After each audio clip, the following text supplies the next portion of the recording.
Hello, welcome to Jason the Old Millennial. My name is Jason, speaking here in my basement in the great state of Kansas. And yesterday I did the top 10 favorite movies of the year. So with the good, we now have to go with the bad. What are the 10 worst movies in my opinion? And again, this will be definitely a list that people disagree with. There's definitely a lot of movies in my top 10 worst list that are on a lot of people's top 10 best lists. These are movies that people really love.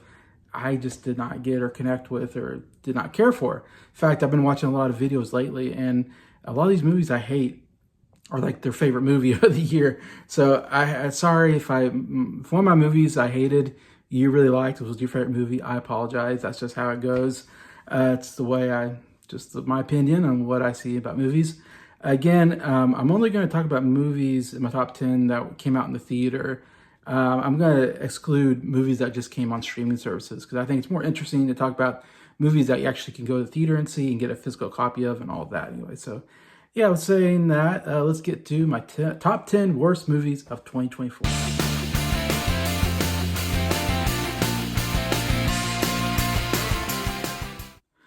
Hello, everybody. Hope everybody's doing well here on a Saturday, kind of late afternoon into the evening period. Yeah, I hope everybody's gonna have a good weekend, having a good year. We're almost to the end of the year. I think by next Tuesday, it's gonna be a new year, 2025. So yeah, with that, we're getting to the end of the year list. What did I love? What did I hate? I already talked about what I love. Now I'm talking about what did I absolutely hate this year. And I know, I'm sorry, this is probably going to be, it's probably going to make some people mad, but I have to talk about it. These are movies I really did not like. And so let's go to number 10. Number 10, least favorite movie of the year. I'm going to go with Anora.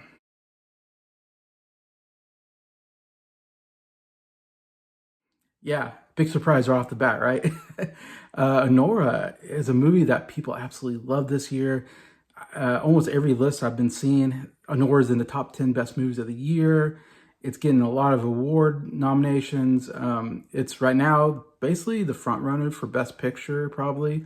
We'll see after the Golden Globes and the Critics' Choice and all that. We'll see if there's what movie kind of starts coming out ahead. But right now, a lot of people think Anora could win Best Picture. Mikey Madison, who plays the title character, is the front runner for Best Actress, most likely to win it. Yeah, so man, I really did not care for this movie. I don't get why people love this movie. I'll say this, it wasn't boring. Like a lot of the movies that are on top of my top 10 worst are really because they're just so boring. This movie actually wasn't that boring. Actually, it was somewhat engaging throughout the movie. But man, I hated the story so much. I really, really hated the main character, Honora, the main character played by Mikey Madison. One of my least favorite characters of all year that I've seen in the movies. Because the truth, and people love this performance, and to me, it was like, this character, she was a gold digging whore. Let's just say it out loud. That's what it was. She was such an unlikable character. She was very mean to everybody, pretty much. Toward the second half of the movie, at least. She was just really mean to everybody, and she was just constantly cursing people and yelling at people. The whole performance felt like it was just her yelling and cursing at people, and I was like, I don't care for this character at all. Even at the very end, there's one guy who's nice to her the whole movie, and she still treats him like crap. And I'm like, I hate you so much. This character, Nora, made me hate this movie because of that character. The ending was one of the worst endings to a movie I've seen. It just didn't make any sense. I don't really want to say what happens, but let's just say something happens between two characters. I'm like, okay, I didn't see that coming at all. Didn't see this is where it was going. They kind of leave it kind of ambiguous. Like, is it a happy ending? I don't know. Maybe it seems like they're trying to point to maybe there's a happy ending for Nora, because really it's really kind of a bad movie for her character. Really a lot of bad stuff happened to her in some senses, or heartbreaking, I should say. Some heartbreaking stuff happened to her in the movie. But yeah, the last part, I'm like, why did this happen? It made no sense. And the movie just ends, and you're like, that's it? Like, that's all we get? Like, I don't get any satisfactory ending to this movie. Like, I hate that.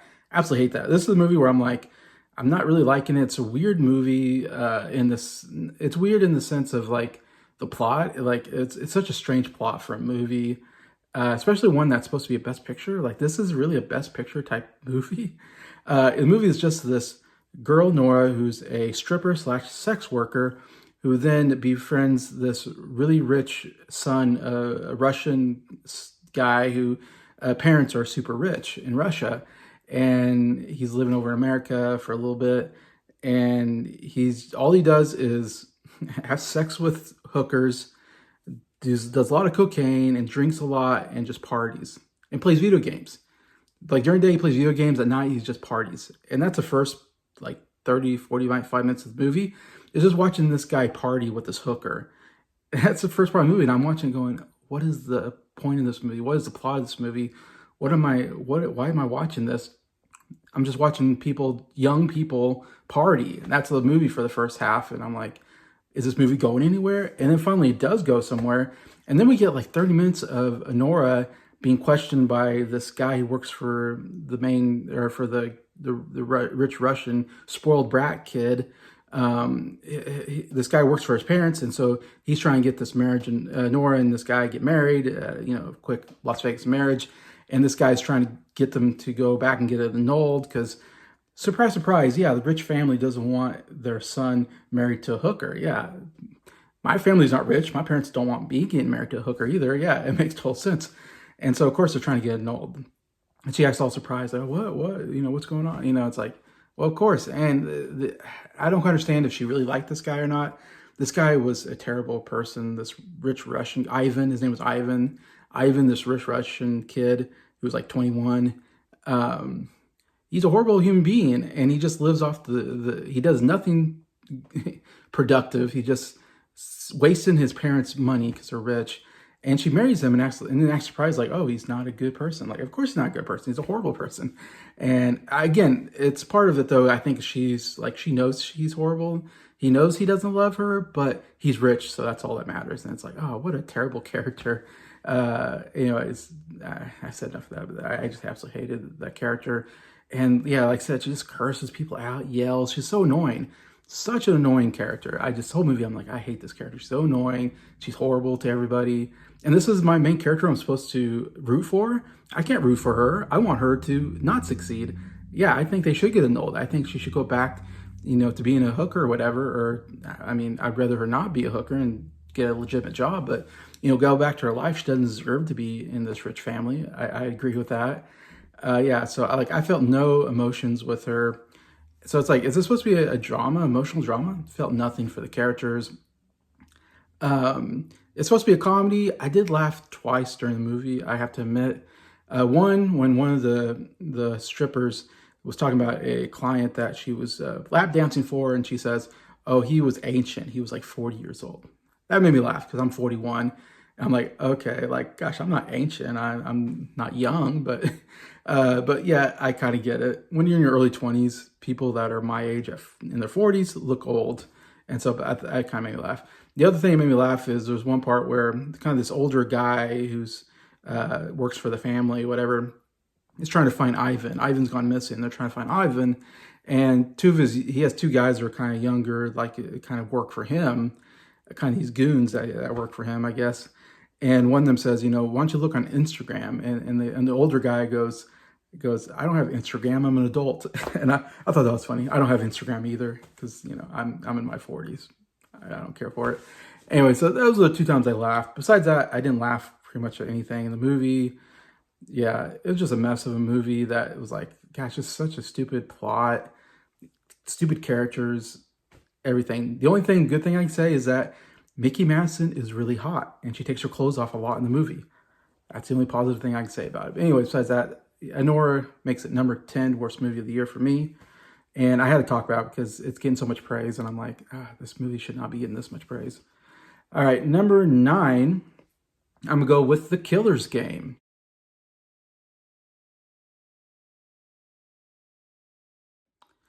Yeah, The Killer's Game, if you remember, was an action comedy movie, I guess, starring Dave Bautista, where he's a hitman who thought he was dying, but then found out he's not dying. And when he thought he was dying, he put a hit on himself because I guess he didn't want to die of like cancer, rotting away. He'd rather die in a blaze of glory and get murdered. That was his idea.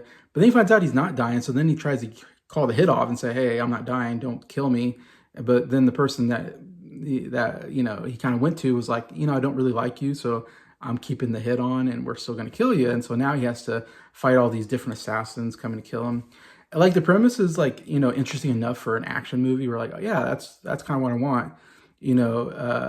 All these interesting assassins are coming after him. So you can get all these different action scenes with these different assassins as he's trying to get down to the leader and try to stop all of it. It's not a great plot, but it's a good enough plot that you can have a good action flick. And I was kind of interested in this movie because I thought the trailer was kind of interesting. I thought, hey, if it's a fun action movie, as you saw in my top 10 list, I like fun action movies. Those make my top 10. And Batista, I like Batista. He's done really good work with the Guardians of the Galaxies. I actually thought he gave a really good performance in Knock at the Cabin. It was actually my favorite male performance of the year. Last year when I did the Old Millennial Awards. He also was good in like Glass Onion, The Knives Out. He was funny in that. So it's like he can do comedy. Obviously, he can do action. He's a 6'5" Jack dude. The only problem is he's like in his late 50s, so he doesn't look as good as he used to, but he's still a pretty big guy. For me, yeah, and so I was like, okay, Batista, I'm on board with Batista. I'm a fan of Batista. It looks like I had a lot of pretty cool, like, character actor or martial art actors and playing, these different assassins. So I was like, okay, there's going to be some good stuff there. I mean, you even have Ben Kingsley in a small part here as well. Terry Crews is in here, which he's actually pretty good in the movie. I like Terry Crews a lot. But the action did not work for me, obviously. It's number 9 in my top 10 worst movies list. The action just was not good. It wasn't shot very well. It was very fast, camera movements. And Batista just, to me, was kind of miscast. And I hate saying this, Batista maybe not a good enough actor to lead a movie. He maybe not have those leading attributes to be the leader in a movie. And it felt like this was a failed attempt to go, hey, let's try putting Batista, like, this is like a role that, Dwayne Johnson would have done, or John Cena would have done, but instead of those two, we get Batista. And it felt like, I'm afraid Batista can't carry a movie like Dwayne Johnson or John Cena. Just a little bit better actors or whatever, better charisma as actors are better in front of the camera than Batista. And I hate saying that because I like Batista, but I think he just did not fit this movie and he did not give a good performance overall. And I don't know if he really fits this like hitman assassin type character. Yeah, he's a 6'5" Jack dude, like I said. But I think of assassins as like, people that, can fit into, the real world and can fit in with a crowd, slip into a crowd, can sneak around, or even an assassin who's like really quick, stuff like that. And you put Batista in here, and Batista, he stands out in a crowd. He's this big bald dude with a lot of tattoos, but he stands out in a crowd. He just doesn't seem like an assassin type to me. He seems more of just like, the muscle of the group. Batista should always be, the muscle. He should be the big, strong dude that, is hard to fight because of how strong he is. Anyways, but I don't know. He didn't really fit the hitman persona for me as much. And like I said, he's getting older. He's a little slower moving, and he doesn't really look that good in action scenes, I don't think, anymore. Like he probably would have if he was a little bit younger. And there's a lot of action scenes where I thought, okay, this must be like a double. Like he must have had a double working for him because he's doing things I'm like, Batista can't do that. He's not that quick or agile. And so I feel like most action scenes were done with like a stunt double, which maybe that's always the case. Maybe I'm probably just spoiled by watching John Wick movies and Mission Impossible movies where the lead actor does like a lot of the stunts and stuff like that and works hard, learning, different fight techniques like that. So I'm probably spoiled by really good action movies to go, yeah, this didn't fit that. And it was just so stupid how he was just overly strong. It's like, yeah, he's strong, but he was doing superhuman stuff. And I was like, okay, this isn't a superhuman movie. This is supposed to be somewhat realistic. And it was totally not realistic at all. Like the scene, if you see it in the trailer, a guy in a motorcycle goes after him and he kicks the motorcycle and the guy flies off the motorcycle. And I'm like, no, that motorcycle would have ran you over. Like, you just can't kick a motorcycle going at you at full speed. That's stupid. Or he throws a person through a wall. I'm like, okay, you're not that strong. You can just throw someone through a wall. So a lot of that stuff, I was like, okay, this is just too unrealistic. And sometimes it's like, and it's funny, all the assassins are like from different countries. It's like, here's a Japanese assassin group. Here's a Ukrainian. Here's a Scottish. They all came from different nationalities. So it's a little bit like, okay, they're just purposely making all the assassins super diverse to give you different flavors. It was you know, a little cartoonish. But even there's some times where I'm like, oh, he's got to fight these four like Japanese people or whatever, and or Korean, I can't remember people, and it's like, okay, this should be a cool action sequence, and then he kills them like really easily, and it's not really that interesting, and it happens so quick. I'm like, oh, that was a very unsatisfactory, you know, action scene after I was expecting more. But I guess I put it here in my number 9 spot because I expected more of this movie. I was hoping for more, and man, I just got a really bad action movie.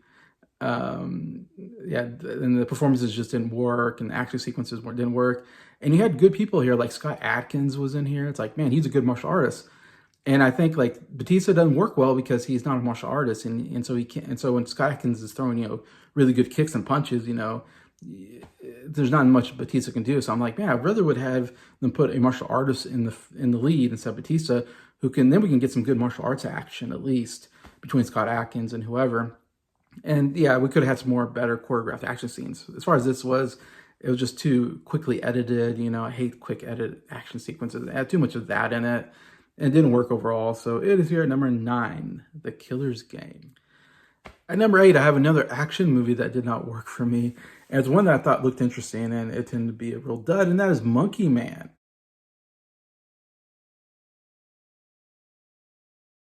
At number 8 for me. Yeah, if everybody remembers, this movie kind of came and went. And it was, you know, Dev Patel. I think his first directed movie. So he directs this action movie and stars as the main character. And I'm trying to remember the plot.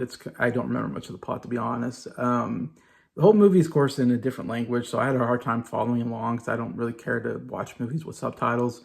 And so a lot of times I'm not even looking at the subtitles. I'm just watching the movie, trying to figure out what's going on just by looking at it. And so I was lost a lot in the movie. Like, I didn't know what was going on. And Dave Patel, he's not a martial artist. And his character, though, is like, he wears a monkey mask. That's why I call it Monkey Man. And I can't remember why he wears a monkey mask. But for some reason, he competes in, like, you know, pit fights or whatever, these underground, you know, fights, you know, and he wears a monkey mask when he fights. And that's kind of based on the character. And then I forget, I think it might have been a revenge plot. I can't remember exactly, but I remember he's, you know, trying to go after whoever. I think it was revenge. I'm pretty sure the bad guy did something against him or his family. And so he's getting revenge or something like that and wants to kill him. And this is one where I thought it looked kind of interesting. The trailers looked actually pretty good, and they kind of portrayed it as like, oh, if you like John Wick, this is like for you kind of thing. And I love John Wick, so I'm thinking, okay. In the movie and the trailer looked like some really fast martial arts action. So I'm like, okay, I'm all for that. Love a really good martial arts action movie. And so I was like, kind of like almost thought about going to see this in the theater. I didn't, and I'm glad I didn't because I would have, man, been bored to tears. But that's how interesting the trailer made it look. And man, was it a disappointment when I finally got around to watching it. And yeah, action scenes were so bad. It was just so fast. Again, just these fast cutting, fast editing. Didn't know what was going on a lot of times during the action sequences. And there wasn't really that much action, actually. The trailer made it look more action than it really was. There's lots of just boring talking scenes in between every once in a while, an action scene. Really, the action starts at the very end, of course. There's like a big action sequence at the end where he's fighting multiple people, I think, in a room, if I remember right, and all that. Anyways, but besides that, not really a lot of action. It was really a boring slog of a movie to get through. And Dave Patel, a lot of the problems I had for this, it was horribly. I remember now, it was horribly directed. I remember there's so many horrible shots where I remember the camera movement or the way the camera shot a scene. I remember just thinking, wow, this is really badly shot. And again, Dave Patel, first time he's ever directed a movie. He maybe, again, not everybody can be a director. He's an actor. Some actors make good directors. Some don't. And right now I'm thinking Dave Patel, maybe directing's not for him. I don't know. If this movie is any indication, I would not want Dave Patel making any more movies. I thought it was terribly directed, terribly shot. It's just a bore of a movie. And I think Dave Patel was terrible as the main character because Dave Patel, of course, is Indian and he's just very skinny. It's just this very skinny dude. And he's doing these fight scenes. I'm thinking, I don't believe this guy can beat anybody up. Like, I can take him on. Like, I'm bigger than this guy. And he gets beat up actually quite a bit. That's the other thing I didn't like. Like, I'm like, this is my main character in an action movie. I want him to, do really well in action and fight scenes. And then, of course, he needs to have some struggles. That's every, main character needs a struggle. There needs to be another fighter that, he struggles fighting and can't beat up at first and then finds a way to win. But in this movie, he gets his butt kicked all over the place. Like, he does these fight scenes, like I said, these underground fight scenes, and he loses like every time. Like, he does 2 or 3 of these fights and he loses. I'm like, I'm supposed to root for this guy? He sucks. He can't win a fight. I thought this guy's supposed to be my main, action guy who's really tough to beat. I'm like, everybody's beating up this guy. And even in some action movies later on, he's not winning a lot until like the very last action scene, and then he wins. Besides that, he's like, this guy's a loser. Anyways, yeah, Monkey Man, such a terrible action movie, a bore of a movie. Don't know why I watched it. The trailer looked way better than the movie anyway. So that is Monkey Man, number 8 on my list. Number 7 is such a weird idea for a movie that I didn't like the premise and end up not liking the movie, and that is Civil War.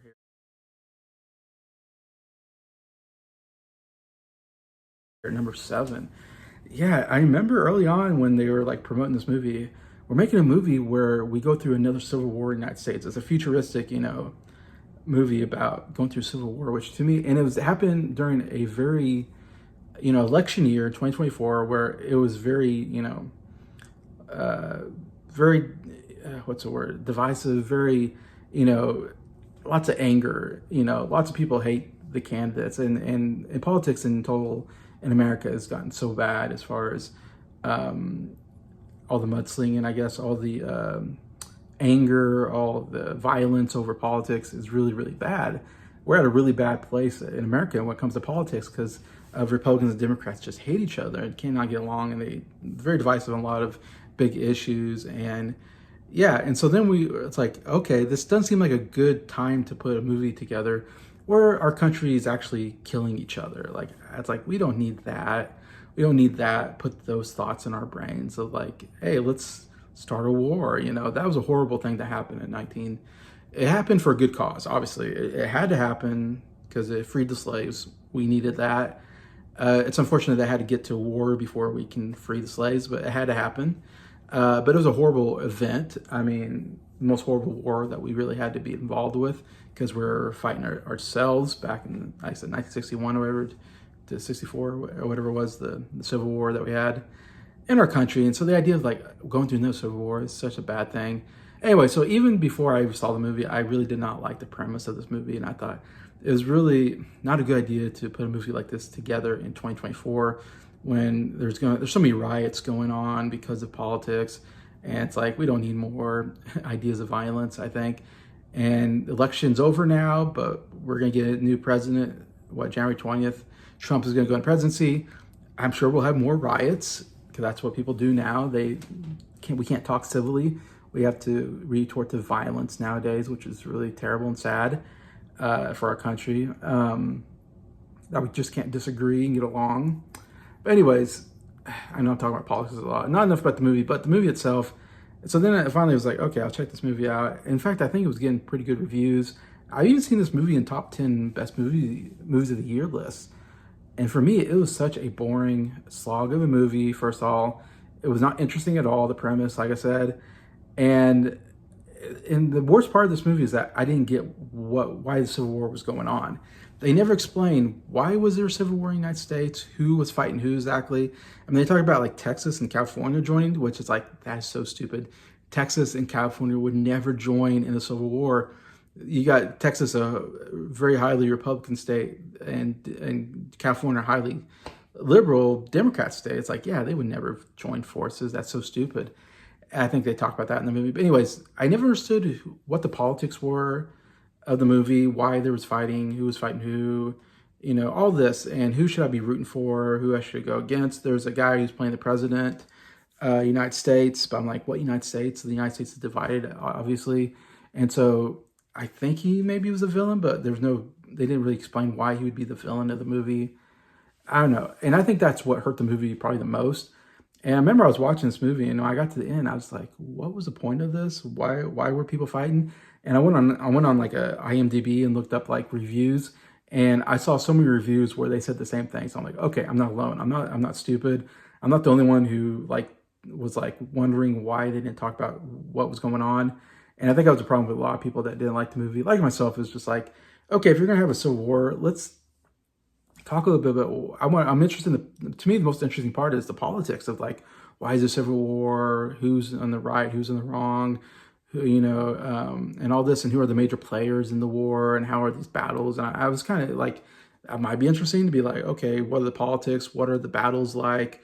And what would it be like battles in a real civil war nowadays? And all this, but they really didn't cover any of that. Instead, they just covered these journalists, these war journalists who were going to the capital city to interview the president, and then they, come across fighting along the way.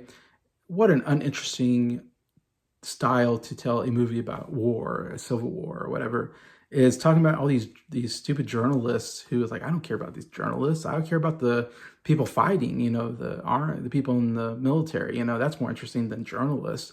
But we're seeing everything through these journalists, and there's this young girl who wants to be a journalist for some reason. Which, what young girl wants to be a war journalist? I don't. That's such a like, who cares kind of, plot or character. It's like, I don't think little girls want to, I say little girls, like teenage girls, like, yeah, I want to be a war journalist and risk my life talking about, taking pictures and all that. Like, I don't see that happening anyways. And then we get Kirsten Dunst, who, I don't know if I said this on my channel, I'll say it again. I think she's one of the worst actresses out there. I think she's a horrible actress. And the fact that she got a nomination for Power of the Dog, it was just mind-boggling to me. And here she is the lead in this movie, and I think she's terrible. But it was just an awfully, just terribly boring viewpoint of war through these journalists as they traveling. And like I said, I didn't know what was going on, didn't care. And then the ending was so bad. Again, I hated this ending. And I don't even want to spoil it, but something happens to one of the characters at the end. And it happens, and nobody seems to be sad about it. No one seems to be, surprised or shocked or, anything. This thing happens to this character that is one of the main characters of the movie that you're following. And then this happens at the end, and you're like, well, why did that happen to that character? What was the point of that? And why does nobody seem to care that it happened to that character? It's like, I thought these people were supposed to like this character. These people are supposed to like this character. And yet I didn't feel that. And it kind of ends suddenly. Again, I don't want to spoil too much, but they finally get to the president. Something happens, and then it ends. And then I'm like, that's it? That's the end of the movie? That seems to happen a lot nowadays, where they just decide, hey, instead of coming up with a really satisfactory ending that ties all the loose ends, let's just end it so no one knows what the heck went on. It's terrible screenplay writing, in my opinion. And yeah, it was just a horribly boring, stupid movie. Civil War here at number 7 on my list. Number 6 is another awards contender that's going to get a lot of awards this season, and I just didn't care for it, and that is Conclave.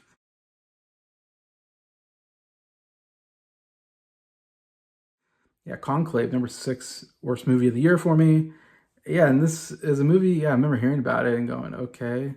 It's a fictional story about a fictional pope that doesn't exist or never happened, who dies in office. And now they need to have a conclave where they vote in a new pope. And this has happened, I guess, twice in my life. Because John Paul II was pope forever. I mean, all growing up, it was John Paul II, whatever. And then he died at a pretty old age. And then we had another pope come up who then quit, which we never had that happen. Like in the history of popes, I don't think we had that happen, where he decided to just retire. Like, yeah, I don't want to be pope anymore. So he gives up the pope, and then now we have the current pope. So I've had like 3 popes I'm 41 years old, and I've only seen like 3 popes in my life, because usually they live, you're a pope until you die, whatever. And anyway, so that we've had a conclave before anyways. And so it's an interesting thing that happens.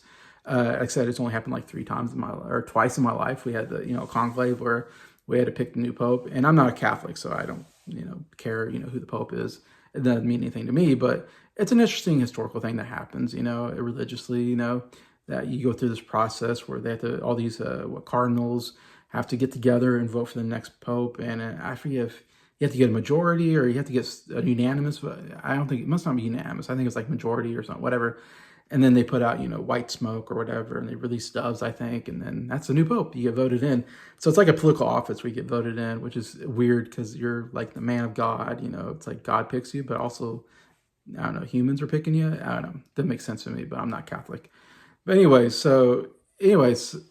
in Conclave, like I said, it's actually been, this is like from a book, but also this was actually done very well, I think, in a book called Angels and Demons, which is part of the Da Vinci, what's it called?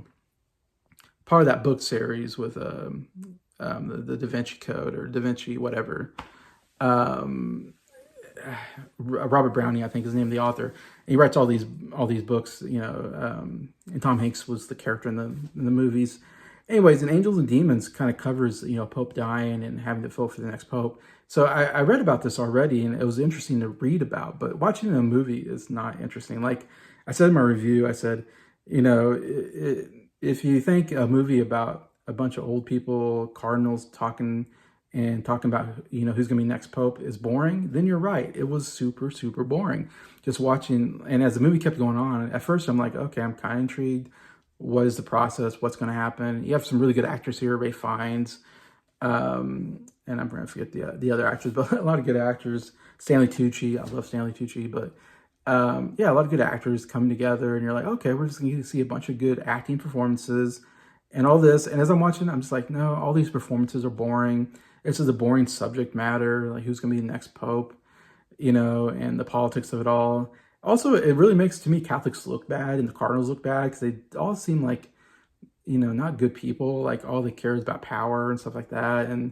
And so I'm not Catholic, but I think if I was Catholic, I'd be very offended of this movie. And even not being Catholic, I'm a little offended of the movie because I think it doesn't really make religious, what do you call organized religion look that good. And so I'm a Christian, so I am for religion and I go to church and all that. And but yeah, so I don't know. I think the movie's supposed to be kind of that way. The purpose of the book and the movie was supposed to be kind of controversial towards Christians. So I don't like that about the movie or the book that it came from. That it came from a non-Christian perspective and didn't make Christians look that good, I guess, in my what I can sense, anyways. But yeah, there's just a lot of politics and scandals and we want you to vote for this guy, but this guy did this thing and that thing. This other guy is super racist. when the guy that is a front runner to be the next pope, I'm like, oh geez, like what's going on here? And then there's one character that comes out of nowhere who, yeah, and I said in my review, I don't know if I talked much about it. This one character comes out of nowhere, and all of a sudden they're like, oh, this guy should be pope. And I'm like, you just met this guy. Now you're going to vote for him as pope? It made no sense. And then, so it's a boring movie because as it goes on, I get more and more bored. I'm like, oh, just old people talking about, who should be next pope. And it's just like 15 minutes of the movie, I'm like, I'm over this whole conversation about who's going to be the next pope in this movie. And it didn't happen in real life either. So it's not even that interesting historically. But anyway, so we get, and I said in my review, you get to maybe 10 minutes or less left in the movie. All of a sudden they hit you with this big twist of this one guy. And I wouldn't even really say what it was, but this thing happens, something is revealed about this one guy who's going to be pope. And it's like, what? I wasn't expecting that to happen. The movie wasn't guiding you to something like that happening. You weren't expecting anything like that. You're just like, oh, he's next pope, the end of the movie. But no, it's like he becomes pope and they're like, oh yeah, here's a secret about this guy. And they reveal it and it's like, okay, but the movie's over now. So I don't really have time to think about this twist, or it doesn't really get resolved really. It's just like, okay, movie's about over. Oh yeah, here's a twist, goodbye. And it's like, this twist should have been introduced earlier in the movie, so at least they can delve into the morality of what's going on and should we do this? Should we do that? What's the good moral choice? And stuff like that. And at least it'd been interesting because they would have been wrestling with something, interesting struggle that they'd be, debating about. It could have made the movie more interesting. But to put that twist in with 10 minutes left in the movie, it was just so stupid. It did nothing for the movie. To me, it did not help the movie at all. It just was, it didn't really, I wouldn't even say it hurt the movie. It was just complexing. Why introduce this twist so late in the movie? And it makes no difference in the movie. It doesn't affect anybody in the movie. it's just so stupid, and that's why Conclave comes at number 6. Again, this movie is going to get Best Picture win or Best Picture nomination. It's probably going to win Best Screenplay, Adapted Screenplay, and a lot of people have this in the top 10. But man, Conclave to me was just just a really boring movie about a subject I don't care about. So that's why it's here at number 6 on my list.